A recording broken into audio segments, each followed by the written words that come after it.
Marx disse certa feita que o mundo já havia sido pensado o suficiente e faltava transformá-lo, né? É uma das frases dele com a qual não concordo, né? Com as quais não concordo, essa é uma delas.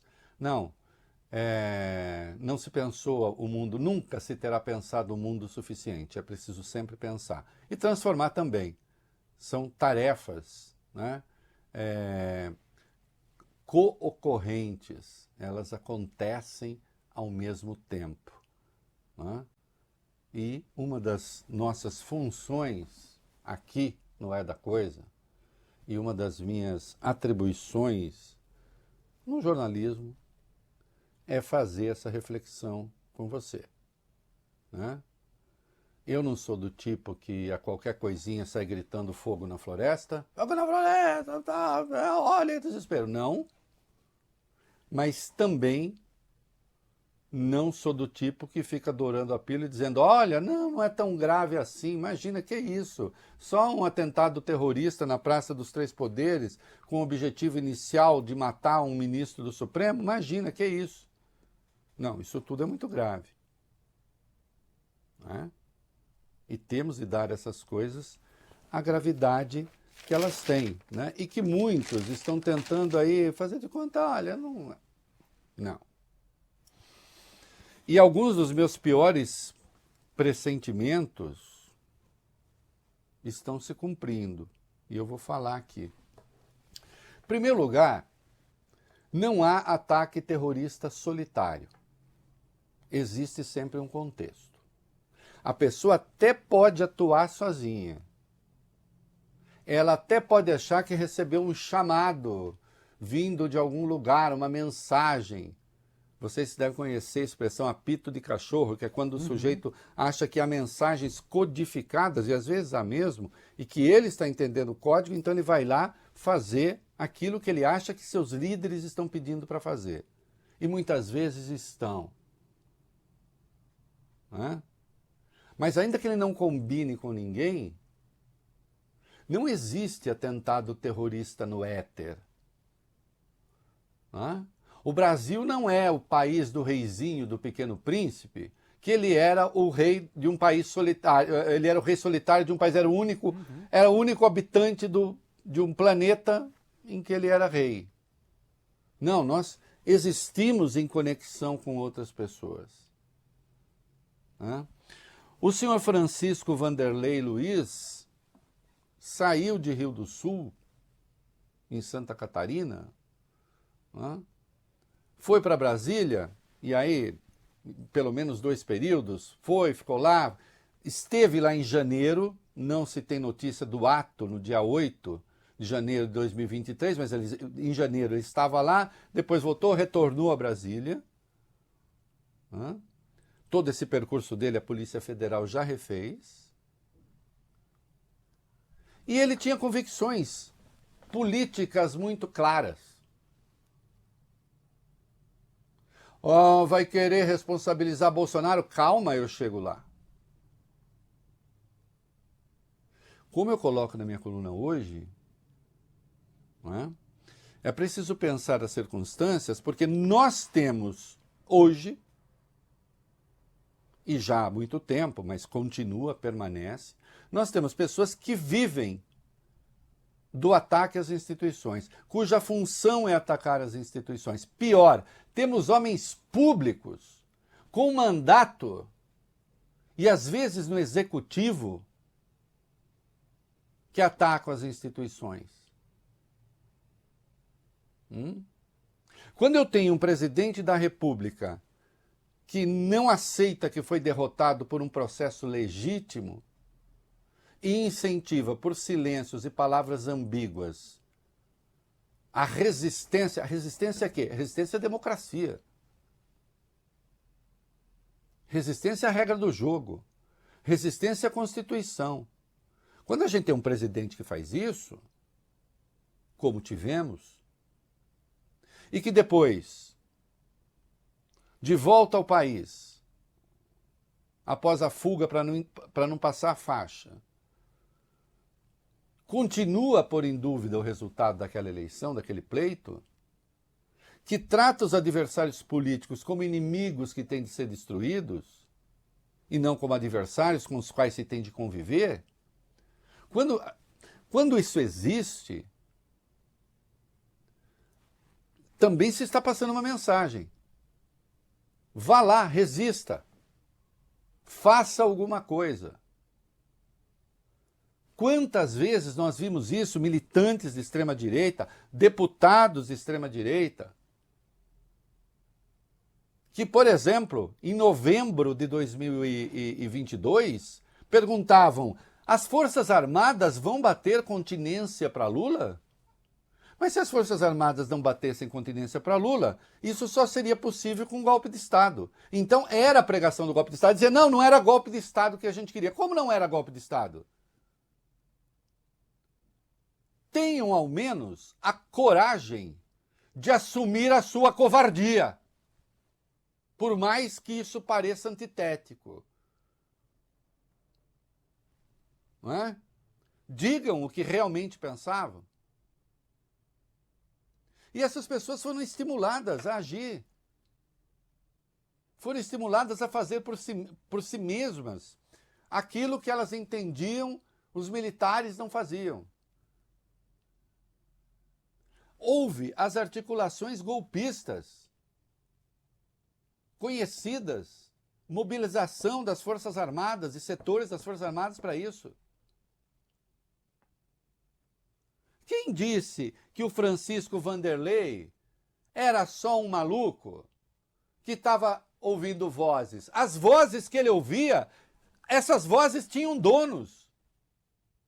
Havia pessoas por trás dessas vozes. Ou que eram as donas dessas vozes. Não, ele não estava ouvindo mensagens do além. Eram mensagens daqui mesmo. Não é? E aí, então, para ele, as pessoas passaram a ser comunistas de merda, misturando jornalista, político, não sei o quê, anunciando que tem bomba na casa dessas pessoas. Todos comunistas de merda. Comunistas com absoluta certeza. Ele nem sequer conhecia o sentido da palavra, que passou a ser empregado por aí apenas como uma forma de desqualificação do outro, sem nem saber o que significa. Mas sim, adversário da pátria. Então agora tenho a incumbência, dei a mim mesmo, de matar o Alexandre, porque estarei fazendo um bem a ele, ao Brasil. Quem me falou que o Alexandre é um mal para o Brasil? Por exemplo, o Bolsonaro, nos seus palanques em favor do impeachment do Alexandre, palanque que sobe, por exemplo, Tarcísio de Freitas. Está responsabilizando Tarcísio de Freitas pelo ataque? Não. Não, eu sou uma pessoa responsável. Está dizendo que ele compõe a responsabilidade política por esse tipo de coisa? Aí sim. Aí sim. Porque se um governador do estado, eleito pelo mesmo mecanismo que elegeu o presidente da República e pelas mesmas urnas,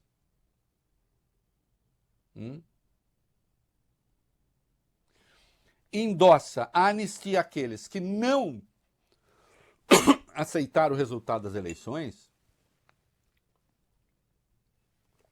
e que foram para a ação direta, se esse governador sobe num palanque e pede anistia para aqueles, ele não foi o único.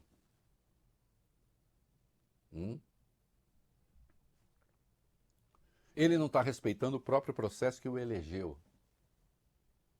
Agora, mais do que isso, com a responsabilidade de quem é governador do estado, sobe num palanque que pede o impeachment de um ministro, porque o ministro, afinal de contas, exerceu a sua função. Só que eles discordam do resultado.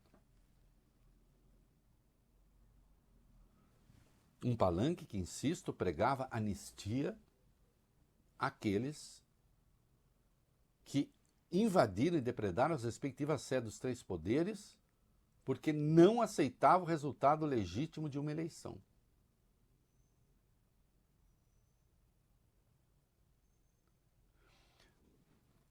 Também deve ser chamada a responsabilidade aqueles, inclusive na imprensa, e não são poucos, que passaram a normalizar o golpe e os golpistas. Vólio Bene, Arthur Couve, quando a gente vai a um restaurante, uns gostam de massa, outros gostam de carne, outros comem só salada. Assim, na sociedade, há os que gostam de golpe, há os que gostam de democracia. Não! Não é legítimo querer golpe. Não é legítimo. A Constituição não abriga o golpismo. A Constituição abriga a divergência ideológica, a pluralidade. O cara é da direita democrática, ok, tá tudo certo. Ele não quer mudar certas coisas, ele acha que as instituições têm de ficar como estão, que é o melhor caminho para o Brasil progredir. Eu entendo esse pensamento e há coisas que eu acho que realmente não tem de mudar.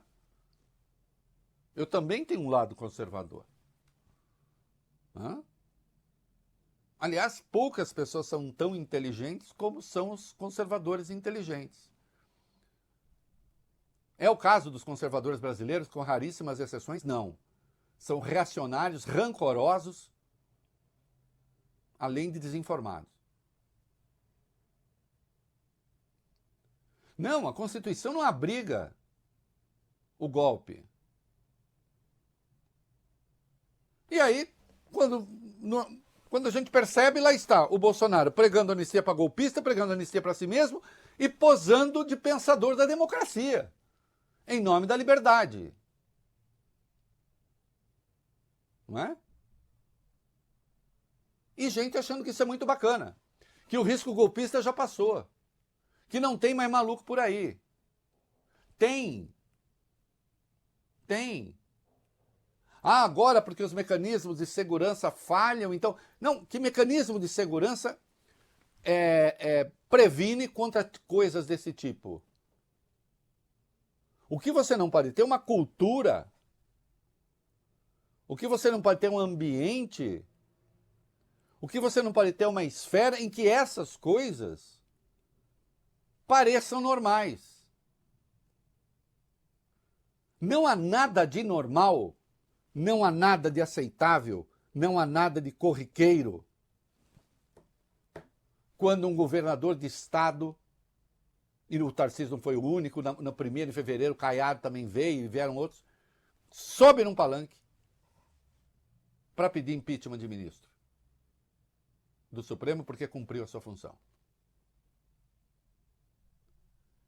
E para pedir anistia àqueles que ousaram depredar as respectivas sedes dos 3 poderes. Isso nunca aconteceu no Brasil, não dessa forma. E é raro no mundo, a não ser em processos disruptivos. Aí, o Francisco Vanderlei fala, vou fazer eu mesmo. Vou fazer eu mesmo. Aí tem o carro cheio de explosivo, aí ele próprio se matou, visivelmente, tem a foto, fica claro quando ele decide morrer, porque descoberto ele tinha sido. A própria mulher dele diz, saiu daqui para matar. Aliás, ela, é curioso, nós vamos ver o vídeo. Ela diz de um modo, né, ex-mulher, que chamou minha atenção.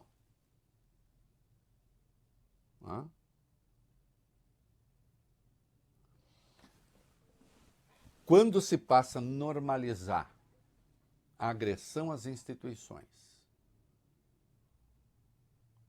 você está preparando o cenário para coisas muito ruins. E não é de hoje que em certos setores da imprensa, o Supremo, o Alexandre em particular, apanha mais do que os golpistas. Sob o pretexto de que estaria tendo atitudes ilegais, etc., coisa com a qual absolutamente eu não concordo. Agora, ainda assim, Existe o espaço para criticar, então, decisões do Alexandre, sem, no entanto, passar a falar para o golpista: vem cá, meu louro, pôs aqui. Não é? Todas essas pessoas e entes criaram um ambiente de responsabilidade, aí sim, ou de irresponsabilidade, que também esse ambiente de responsabilidade está na raiz de uma coisa como essa aqui. Ou então os cretinos que vêm com a tese da polarização. Não existe coisa mais absurda, mais abjeta, mais ridícula. Aliás, ô Ciro Nogueira, você fez hoje uma coisa ridícula. A polarização? A extrema-direita, eu sei onde está. Oi, Bolsonaro. E outros. E seus seguidores. Quem é a extrema-esquerda? É o Lula? Ah, não tem extrema-esquerda no Brasil? Tem, deixa eu ver. O PCO. O PCO é alternativa de poder? O PSTU é alternativa de poder? A alternativa de poder no campo da centro-esquerda e centro-direita é o Lula. Centro-direita? Sim. Ou o PSD é de esquerda? Ou o MDB mesmo é de esquerda? Ou o PP? Ou republicanos? Essa gente toda não está no governo? Que polarização! Cuidado, quem fala em polarização está querendo bater a sua carteira moral, ideológica e intelectual.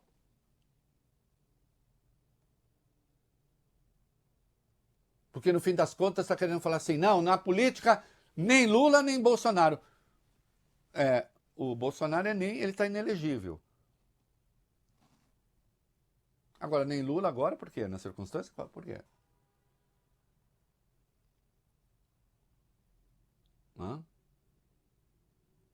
Não.